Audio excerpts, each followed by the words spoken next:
மக்களவைத் தேர்தல் தோல்வி குறித்து தொகுதி வாரியாக அதிமுக பொதுச் செயலாளர் எடப்பாடி பழனிசாமி ஆலோசனை நடத்தி வருகிறார்.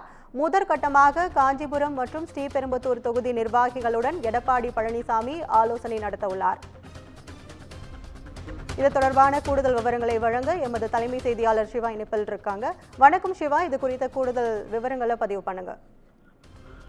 கற்பகம், நடைபெற்று முடிந்த நாடாளுமன்ற தேர்தலில் 40 தொகுதிகளிலும் அதிமுக தோல்வியை தழுவிய நிலையில இந்த நாடாளுமன்ற தேர்தலினுடைய முடிவுகள், குறிப்பாக தோல்வி எதனால் ஏற்பட்டது என்பது தொடர்பாக நாடாளுமன்ற தொகுதிகள் வாரியாக அதிமுகவினுடைய பொதுச் செயலாளரும் சட்டமன்ற எதிர்க்கட்சி தலைவருமான எடப்பாடி கே பழனிசாமி ஆலோசனை மேற்கொள்கிறார். அதற்கான முதல் நாள் ஆலோசனை என்பது இந்த தினம் தொடங்கி இருக்கிறது. இன்று தொடங்கி 9 நாட்கள் இந்த ஆலோசனை என்பது நடைபெற இருக்கிறது.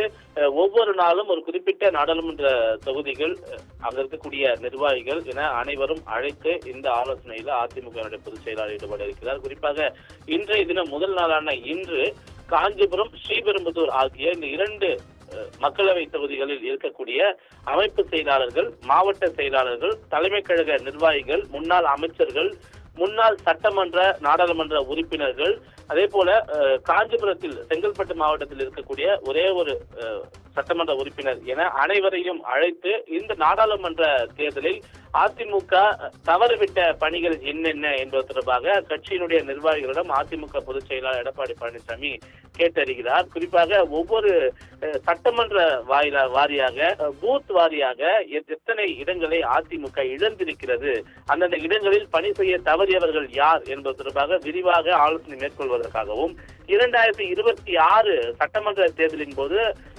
தற்போது தோல்வியடைந்திருக்கக்கூடிய பகுதிகளில் வெற்றி வாய்ப்பை ஏற்படுத்துவதற்கு எந்த மாதிரியான பணிகளை மேற்கொள்ள வேண்டும், அதற்கு நிர்வாகிகள் எவ்வாறு உழைக்க வேண்டும் என்பது போன்ற பல்வேறு அறிவுரைகளையும் ஆலோசனைகளையும் வழங்குவதற்காகவும் இந்த தேர்தலின் தோல்வி குறித்து முக்கியமாக இருக்கக்கூடிய நிர்வாகிகள் யார் யார் எதிர்கட்சிக்கு பணி செய்தார்கள், யார் யார் உட்கட்சியிலேயே இருந்து அவர்கள் குழப்பம் விளைவித்தார்கள் என்பதையெல்லாம் களையெடுப்பதற்காகவும் கட்சியில் இந்த நாடாளுமன்ற தொகுதி வாரியாக நடத்தக்கூடிய இந்த ஆலோசனை கூட்டத்திற்கு பிறகு கட்சி ஒரு மிகப்பெரிய ஒரு மாற்றத்தை ஏற்படுத்துவதற்கான திட்டத்தையும் அதிமுக பொதுச் செயலாளர் எடப்பாடி கே பழனிசாமி வகுத்திருப்பதாக தகவல் வெளியாகிருக்கக்கூடிய நிலையில முதல் நாளான இன்று காஞ்சிபுரம், ஸ்ரீபெரும்புதூர் ஆகிய இந்த 2 மக்களவை தொகுதிகளில் இருக்கக்கூடிய அதிமுக நிர்வாகிகளுடன் ஆலோசனை செய்வதற்காக இந்த ஆலோசனை என்பது தற்போது தொடங்கி இருக்கிறது. குறிப்பாக அதிமுக பொதுச் செயலாளர் எடப்பாடி கே பழனிசாமி, அதே போல துணை பொதுச் செயலாளராக இருக்கக்கூடிய KP முனுசாமி, நத்தன் விஸ்வநாதன், பொருளாளராக இருக்கக்கூடிய திண்டுக்கல் ஸ்ரீனிவாசன் உள்ளிட்டோர் எல்லாம் இந்த ஆலோசனை கூட்டத்தில் தலைமை தாங்குவார்கள்.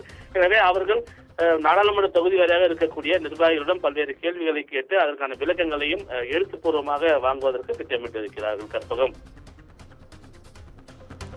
உங்கள் விவரங்களுக்கு நன்றி சிவா.